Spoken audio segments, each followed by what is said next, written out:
आपने शब्द है सुना है कुंडलिनी जागरण, आपने शब्द सुना है शक्तिपात, आपने शब्द सुना है रूपांतरण, आपने शब्द सुना है दूसरा जन्म। अब इनकी महिमा बताता हूं, और ये बातें मैं आपको इसलिए कह रहा हूं कि इन बारों में, इन संदर्भों में बहुत प्रकार की गलतफहमियां हैं। करो अनुलोम विलोम, और रुकना किसी को नहीं है, यह शर्त है। हमने हिम्मत हार जाते हैं।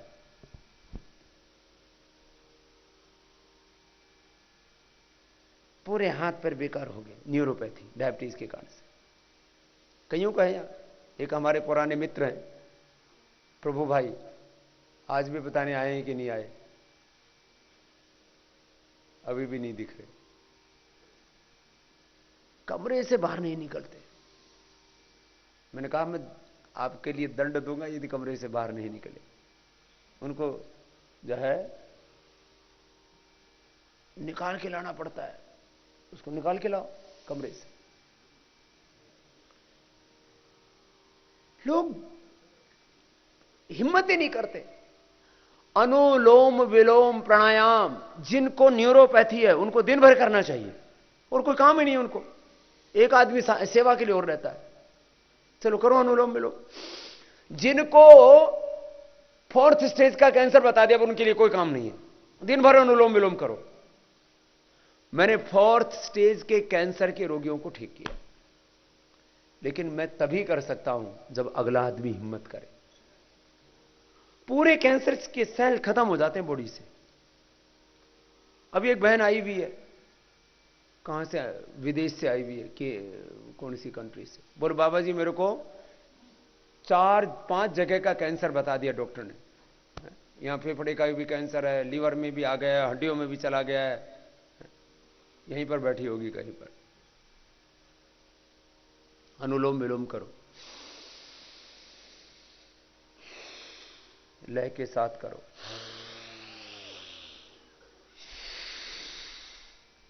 एक एक घंटा, सुबह दोपहर शाम, और मैं तो कहता हूं जब समय मिले तभी कर लो। अनुलोम विलोम कितने ही समय कर लो चाहे। इसमें भी लोगों ने गलत फहमियां फैला रखी थी। 60 बार से ज्यादा कपालभाति नहीं करते थे, और 3 बार से ज्यादा अनुलोम विलोम नहीं करते थे। दे आसनों में पेलम पेला, सुबह से शाम तक आसन आसन आसन, 3-3 घंटे 4-4 घंटे आसन करते रहते थे लोग। फिर और कुछ नहीं, बस मॉर्निंग वॉक कर रहे थे। मैंने देखा वो कम टोक ज्यादा, और विशेष लाभ नहीं हुआ। ठीक है, थोड़ा बहुत तो फायदा होता है, थोड़ी फ्रेश एयर मिल जाती है, और यदि कोई बहुत तेजी से चलता है, पसीना आ जाए, तो थोड़ा सा लाभ भी मिल जाएगा। लेकिन जो योग से लाभ मिलेगा वो किसी से नहीं मिल सकता।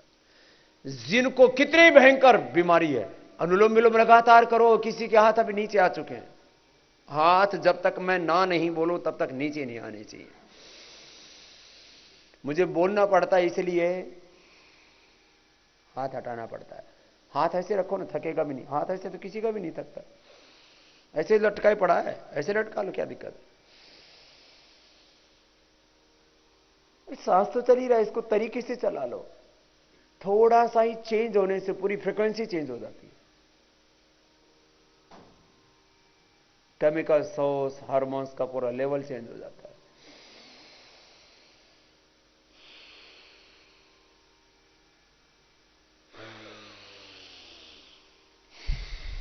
जरूरी नहीं है कि आप कितना ताकत से कर रहे हो।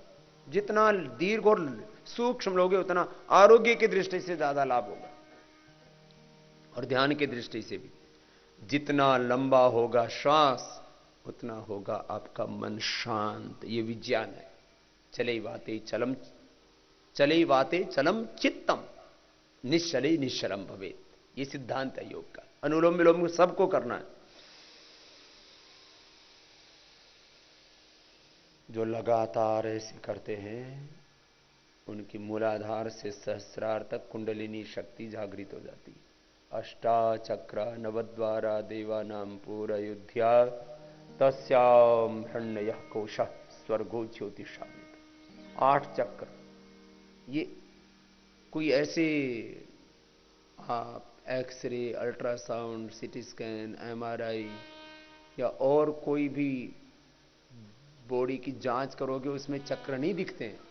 शक्ति के केंद्र, अदृश्य, जैसे मन, आत्मा, परमात्मा, इनको कोई यंत्रों से थोड़ी ढूंढ सकते हो कि ये है।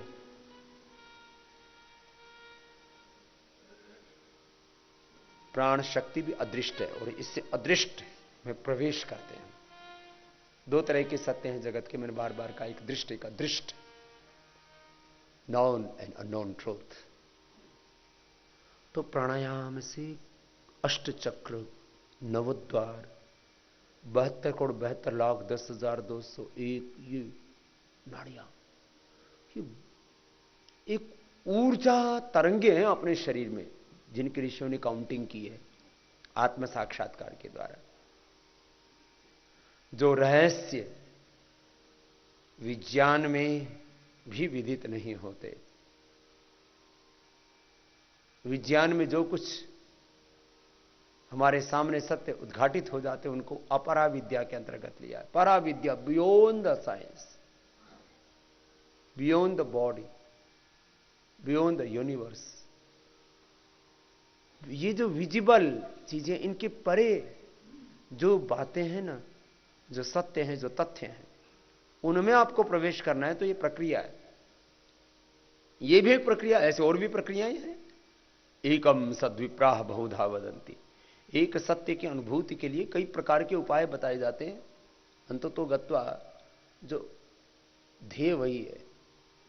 साधन अलग अलग इसलिए बताए कि सबके शरीर की, सबके चित्त की एक जैसी स्थिति नहीं होती है। सब जीवों का प्रारब्ध और पुरुषार्थ एक जैसा नहीं होता है, इसलिए अलग अलग उपाय बताए जाते हैं उनके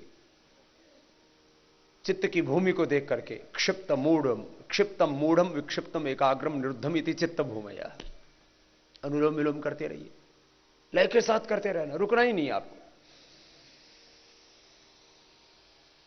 कुंडलिनी जागरण होगा, आप ऊर्ध्वरेता बनेंगे, आपके अंदर से ही शक्तियां जागृत हो जाएंगी, शक्तिपात हो जाएगा। भगवान की शक्ति तो सदा बरस रही है, गुरुओं के आशीष भी सदा बरस रहे हैं, पूर्वजों की पुण्याई भी हम सबको मिल रही है।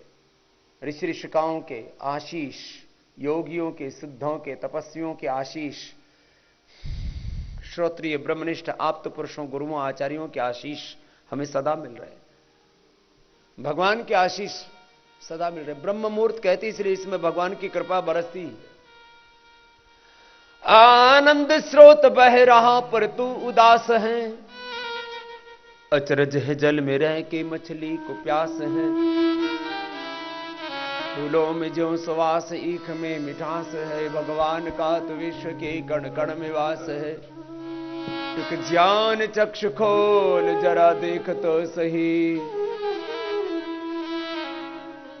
जिसको तू ढूंढता वो सदा तेरे पास है। कुछ तो समय निकाल आत्मशुद्धि के लिए, नर जन्म का उद्देश्य न केवल विलास है।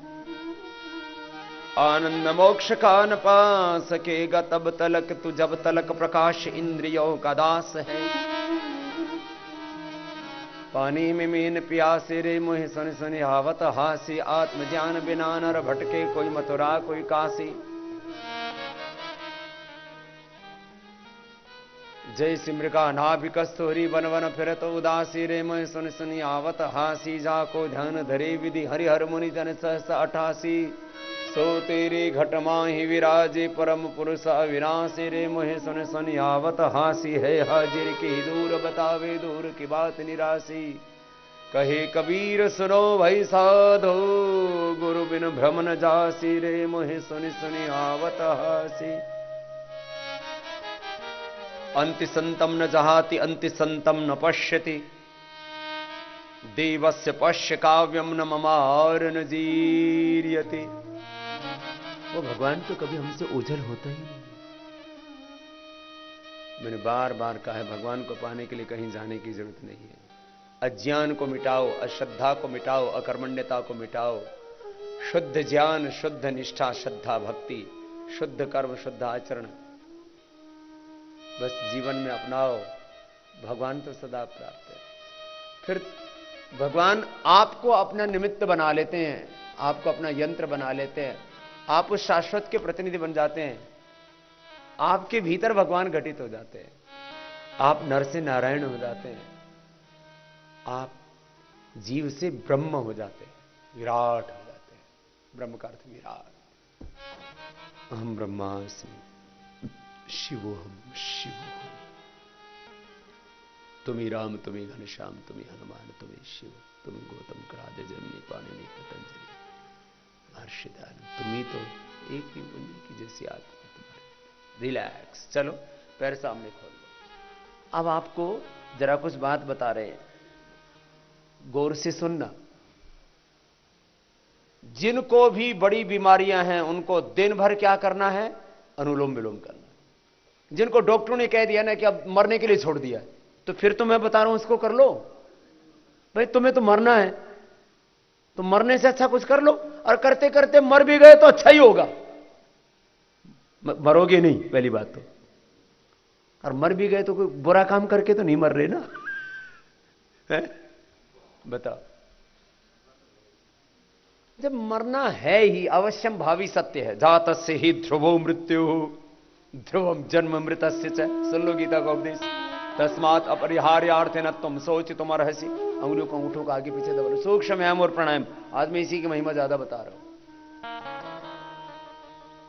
करो, आगे पीछे दबाओ, दिन भर करना है ये प्राणायाम। किनको? जिनको एसएलईएमएस, ऑटोइम्यून डिजीज, जिनको कैंसर, न्यूरो प्रॉब्लम्स, जिनको किसी बड़ी बीमारी ने घेर लिया है ना, वो दिन भर करो। जिनके को अब लाइफ थ्रेटनिंग डिजीज हो गई है, तो क्या करना? सब टोकने लग गए हैं। शरीर में ऐसे हालात हो जाते कई बार तो हाथ पैर ऐसे मोटे मोटे हो जाते हैं। अपने ऊपर ही लज्जा आती है, बहुत संकोच होता है। और फिर कई बार तो मैंने ये कहते देखा, ए भगवान बस उठा ले अब तो ठीक है, भगवान तो उठा लेगा, लेकिन बीमार होकर के मत जाओ, नहीं तो अगले जन्म में भी हो सकता है कोई प्रारब्ध दोष चला जाए। स्वस्थ रह करके जीना है और स्वस्थ रह करके ही यहां से जाना है, ऐसा संकल्प होना चाहिए आपको। नहीं तो ये संस्कार अगले जन्म में भी जाएगा बीमारियों का, यदि इस जन्म में नहीं छोड़ोगे तो गोल गोल घुमाओ। तो योग करने से कपालभाति, अनुलोम विलोम आधा आधा एक एक घंटा करते हैं तो कुंडलिनी जागरण अपने आप हो जाएगा। कुंडलिनी जागरण के नाम पर बहुत दुकानें खुली हुई, शक्तिपात के नाम पर बहुत दुकानें खुली हुई। और मैंने देखा बस ऐसे ऐसे हाथ, बस लोगों ने ये जैसे एक्टर एक्टिंग करते हैं ना, ऐसे ऐसे ऐसे, जिस किसी को देखो ऐसे ऐसे हाथ करता है, कुछ ऐसे हाथ करके बैठ जाते। क्या मैं सोचता हूं, इतने और इतने मूर्ख लोग हैं, सबकी दुकानदारी बढ़िया चमक रही है। हमें किसी की दुकानदारी से कोई बैर नहीं है, क्योंकि हमने तो कुछ दुकान खोली नहीं रखी शक्तिपात की। भाई दूसरे की दुकान से तब खतरा ना, जब अपनी भी मिठाई की दुकान और दूसरे की ज्यादा बिक्री हो। हमें तो ये दुकानदारी करनी ही नहीं है भाई, ना शक्तिपात की, ना कुंडलिनी जागरण की, ना भगवान की ठेकेदारी करनी है। कुछ भगवान की ठेकेदारी के लिए बैठे हुए कि भगवान से मिलने का लाइसेंस तो हम ही देंगे।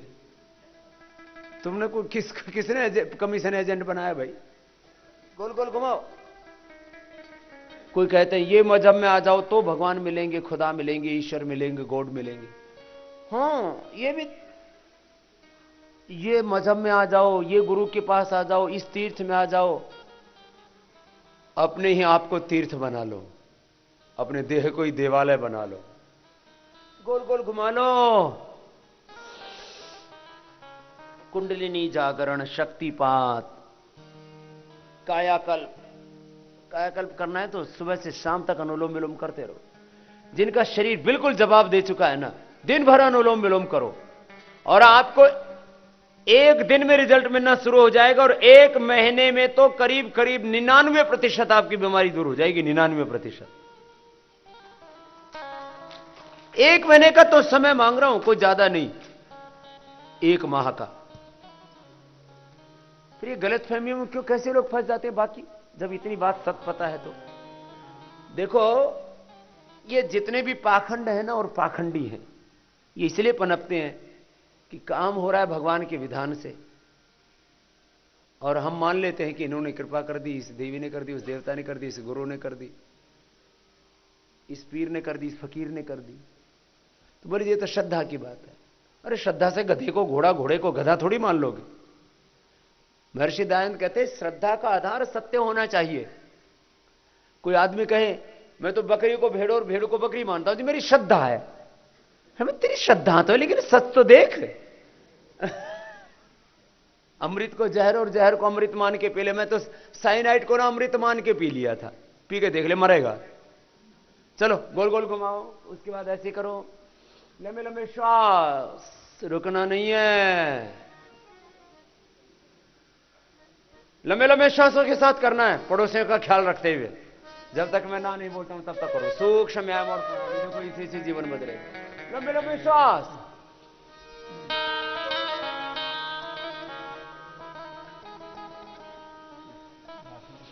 रुकते क्यों हो? रुका मत करो, जिससे जितना बन पाए उतने कर लो। जिनके अंदर कमजोरी हो धीरे धीरे कर लो, रुकना मना है।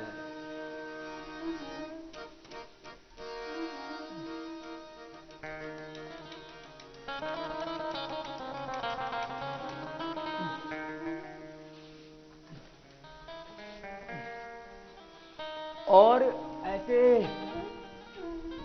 10-10, 20-20 बार, 25-25, 50-50 बार कर लो, क्या दिक्कत है? सूक्ष्म व्यायाम और प्राणायाम तो सब कर सकते हैं ना। अब पैरों के तलवों से मिला लो। आपको 3 दिनों में योगाभ्यास करा करके ना शरीर को ऐसा कर दिया है, पहले तो खूब दुखा होगा, अब ठीक होने लगेगा।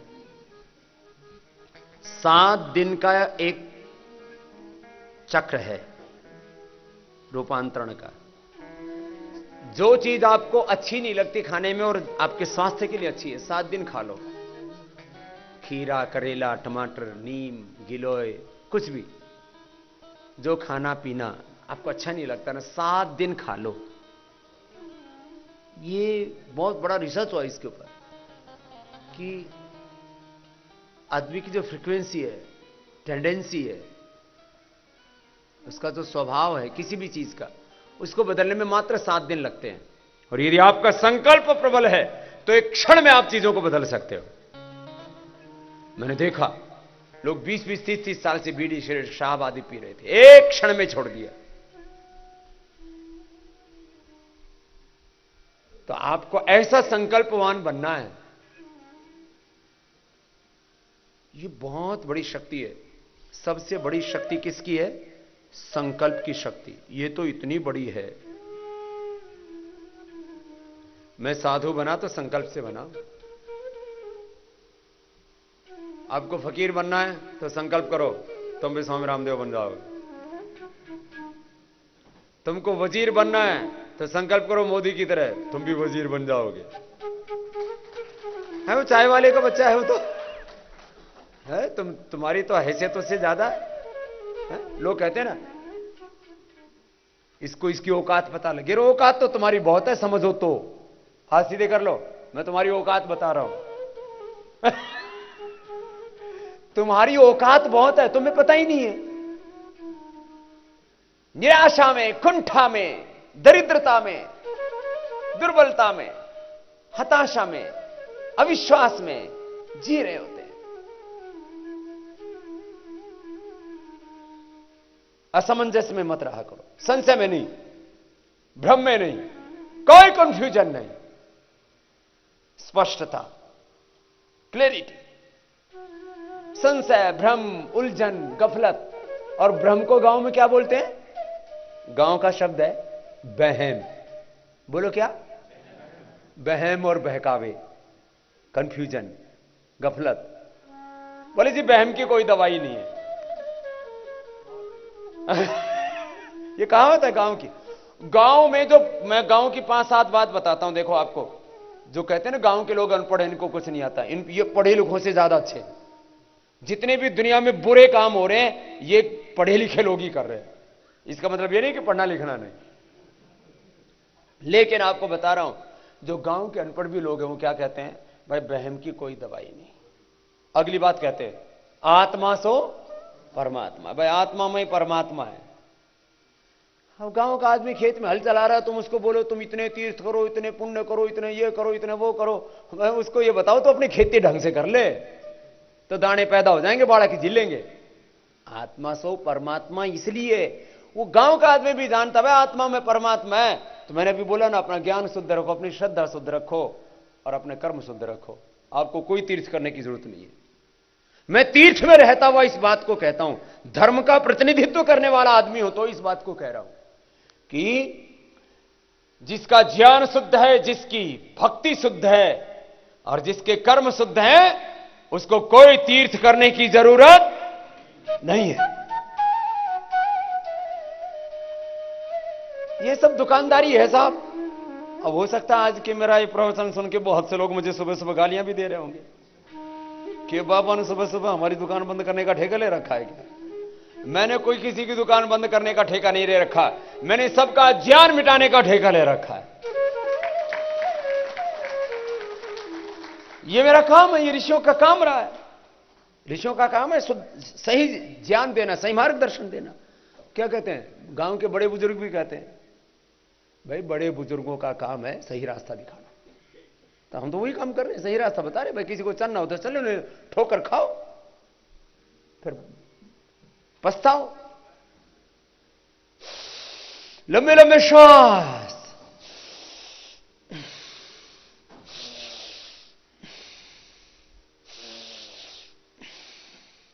अब देखो एक जीवात्मा को निकाल के लाए, दे इधर आया है। प्रभु प्रभु जी तुझे याद कर रहा था सुबह से। अब आज से तेरे को संकल्प करना है, दिन भर अनुलोम विलोम करते रहना है, दिन भर यही हाथ रहना चाहिए। अभी अनुलोम विलोम कर, या अभी ये भी कर ले। अनुलोम विलोम सुबह दोपहर शाम 3 टाइम करना। 1 महीने में जिसके पैर नहीं चलते हैं डायबिटीज के कारण से, हमारा पुराना मित्र है, साधु है, जस भाई साहिब जी का शिष्य है, हमारा मित्र है। 25 साल पहले हम दौड़ा करते थे, डायबिटीज के कारण से इसको तकलीफ हो गई, न्यूरोपैथी हो गई। प्रभु जी गोल गोल घुमाओ और अनुलोम विलोम करो बैठे बैठे, 1-2 घंटा आपको यही करना है। मैं इसलिए ये एक उदाहरण दे रहा हूं। लोग हिम्मत हार जाते हैं कि अब तो बस जिंदगी ऐसे ही कटेगी। मैं आपको देखो एक बात कह रहा हूं, बुजुर्गों वाली बात बाद में बताता हूं। मैं जब बुजुर्गों को देखता हूं ना, किसी के नाक में नली लगी हुई है, किसी के गले में नली लगी हुई है, किसी को पेशाब की थैली लगी हुई है, किसी को लैट्रिन की थैली लगी हुई है, किसी के फिर हाथ में छड़ी है, किसी को यहां से काट रहे हैं, किसी को यहां से काट रहे हैं, यहां से ऑपरेशन, यहां से ऑपरेशन, हार्ट का ऑपरेशन, गले का ऑपरेशन, दिमाग का ऑपरेशन, आंख का ऑपरेशन, कान का ऑपरेशन, आंखों कान में मशीन लगा रखी है, फिर किसी को वेंटिलेटर पर डाला हुआ है। मैं धरती पर एक भी आदमी को ऐसी अवस्था में नहीं देखना चाहता, इसलिए कहता हूं जवानी में योग कर लो, बुढ़ापा ठीक कटे। गोल गोल घुमा लो ऐसे ऐसे पूरा, फिर उठा लो हाथ। रोगियों को देखता हूं ना तो बहुत कष्ट होता है। मुझसे लोग कहते हैं बाबा जी आप इतने पढ़े लिखे विद्वान, व्याकरण शास्त्र, वेद शास्त्र, दर्शन, उपनिषद सब पढ़े, आप पढ़ने पढ़ाने का काम करो। वो भी कर रहे हैं हम। बोले बाबा जी आप तो महापंडित हो, विद्वान हो, तो आप पढ़ने पढ़ाने का काम करो। कहां ये टांग ऊपर नीचे कराने में लग गए। ये तो कोई भी करा लेगा। कुछ कहते हैं बाबा जी गौ माता की बहुत हत्या हो रही है, 9 करोड़ के करीब गाय बची, उनको बचा लो, नहीं तो बाबा जी थोड़ी दिन में गोवंश खत्म हो जाएगा। मैं वो भी कर रहा हूं। क्यों? चिंता मत करो, मैं पढ़ने पढ़ाने का काम कर रहा हूं, मैं गाय का भी काम कर रहा हूं। कोई कहता है कि बाबा जी खेतों में जहर भर दिए, वो खेत को बचा लो। जो खेत में अन्न अच्छा नहीं होगा तो ये तो शरीर तो अन्नमय कोश है, जैसा खाएंगे अन्न वैसा होगा, तन जैसे बोलेंगे, जैसे पिएंगे पानी वैसी होगी। ये भी गांव के आदमी की बात बता रहा हूं। चलो फिर गांव की सुना देता हूं। ये छोटी छोटी बातें हैं।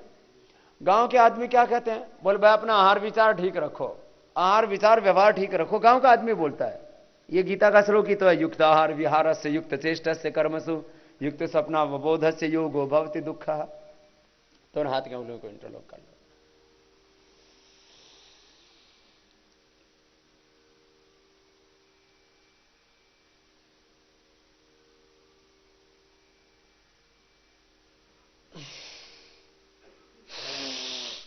सूक्ष्म व्यायाम और प्राणायाम, मैं इसकी महिमा बताऊंगा आज आपको ज्यादा। और ये मैंने लाखों करोड़ों लोगों की जिंदगी में घटित होते हुए देखा। कुछ लोग कहते बाबा जी, मेरे को अलग अलग तरह की बातें अलग अलग लोग आकर के कहते, बाबा जी आप सब कुछ तो चल रहा है राजनीति से, उसी को बदल दो। मैंने कहा बदल तो दिया, और क्या करोगे? फिर कहते इसको भी बदल दो, उसको भी बदल दो। मैंने कहा रोज के रोज यही काम करना है। अब मैं अल्टीमेट एक बात कहता हूं, अंतिम सत्य है जीवन का, सबसे बड़ी बात है इस धरती पर एक अच्छा इंसान बनना चाहिए। वेद का भी उपदेश है, मनोर्भवा जनया जनया दैवम जन्म। ये गांव के बड़े बुजुर्ग भी होते हैं, बोल बे आदमी अच्छा होना चाहिए, आदमी में इंसानियत होनी चाहिए। और ये सारी दुनिया अब कह रही है, जब तक एक अच्छा इंसान नहीं होगा तब तक इस धरती पर कुछ भी शुभ घटित नहीं हो सकता। और अच्छा इंसान बनाने के लिए हमने सबसे ज्यादा ध्यान दिया एजुकेशन के ऊपर, गोल गोल घुमा दो।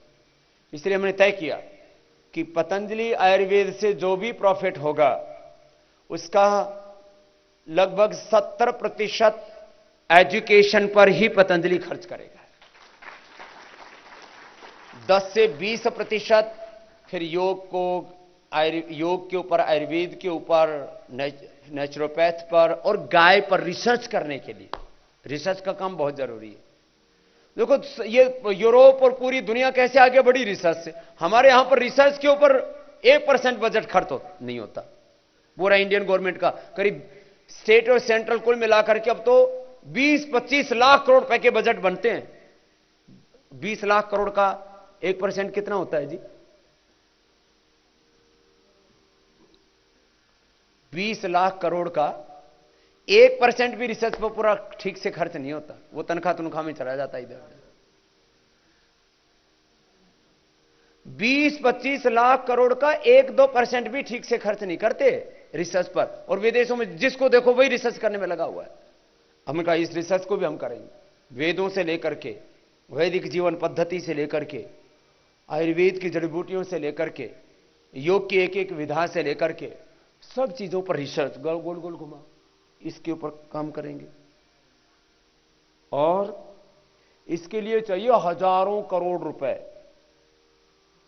अब मैं दान मांगने लगूं तो कितना मिलेगा? अभी यहां मैं खूब जोर लगा लो, दान की कितनी महिमा बता लो, ज्यादा से ज्यादा मुझे आप लोग 1 करोड़ रुपए दान दे दोगे, ज्यादा से ज्यादा जितने यहां बैठे हुए हो। और उसके लिए फिर 1-2 घंटे तक मुझे योग नहीं, दान की महिमा बतानी पड़ेगी, तब जाकर के थारी जेब में से कुछ निकलेंगे। मैं साल भर ये काम करता रहूं तो एक दिन का 1 करोड़ से ज्यादा नहीं ले सकता दान। 365 हमें जो काम करना है उसमें हमको चाहिए हर साल कम से कम 5,000 करोड़ रुपए। और भगवान सुन रहा है और देश के लोग भी साथ दे रहे हैं और सारे देवी देवताओं ऋषि मुनियों का सबका आशीर्वाद हमारे साथ है। ये काम भी पतंजलि से होगा। हर साल 1-2 हजार करोड़ से शुरू करके 5-10 हजार करोड़ का काम भी हर साल पतंजलि की तरफ से होगा। और जितना पतंजलि की तरफ से होगा 10-1% तो लोग बिना कहे दे देंगे। मैं वो स्थिति भी देखना चाहता हूं, लोगों को कहना ना पड़े दान के लिए। चलो फिर से कपालभाति करो।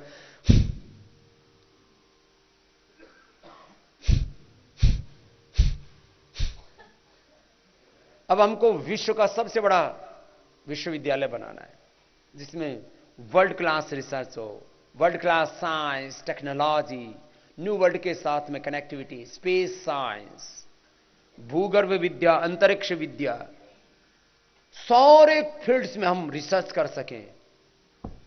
बड़े बड़े साइंटिस्ट वहां पर हों। एक एक साइंटिस्ट का पैकेज होता है, अभी भी हम दे रहे हैं 1-1 करोड़ रुपए से ज्यादा, तो 5-5 करोड़ भी देने पड़ेंगे एक एक साइंटिस्ट को। फिर 5-5, 10-10, 20-20, 50-50 करोड़ की मशीनें, सारी फैकल्टी, सारे खेल के साधन। मेरा सपना है, अभी तो 1-2 भी गोल्ड मेडल मुश्किल से आता है, सिल्वर और कांस्य, क्या कौन सा बोलते हैं दूसरा, ब्रॉन्ज, माने तांबे और जो है पित्तल में राजी हो रहे। मेरा वो सपना है कि कम से कम 25 से 50 मेडल तो पतंजलि के विश्वविद्यालय के विद्यार्थी लेकर के आए, बाकी देश एक तरफ है और वो हम करके